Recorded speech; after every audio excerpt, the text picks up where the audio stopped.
இப்போது ஒரு பெரிய மிலிட்ரி ஆஃபீஸர். ஏன்னா படத்தில் பிரச்சனையே வந்து அந்த லோகோவை தப்பாக காமிச்சிட்டாங்க அப்படிங்கிறது தான். அது காரணம் வந்து இந்தியில் ஒரு படம் ஒன்று, ஜான்வி கபூர் நடித்த படம் ஒன்று, அதில் வந்து ஒரு இராணுவ அதிகாரி தவறாக சித்தரிச்சிட்டதா வந்துருச்சு. அது சென்சாரம் அனுமதிச்சிருச்சு கவனக்குறைவில். அதுக்கப்புறம் அந்த படத்தை பார்த்த இராணுவ அதிகாரிகள் வந்து பயங்கரமாக கோபப்பட்டு இராணுவ அமைச்சர்கிட்டே இந்த விஷயத்தை கொண்டு போயிருக்காங்க.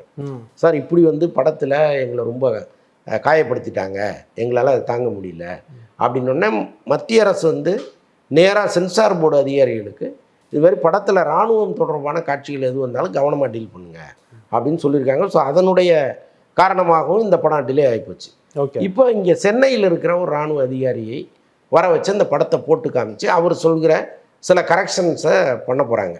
ஸோ அதுக்காக வெயிட் பண்ணிட்டு. ஓகே. என்னைக்கு சார் எக்ஸ்பெக்ட் பண்ணலாம் படத்தை? 19ன்னு இவங்க ஃபிக்ஸ் பண்ணியிருக்காங்க. Okay, Feb 19. ஆமாம், அந்த நாளில் படத்தை கொண்டு வந்துடலான்னு பிளான் பண்ணுறாங்க.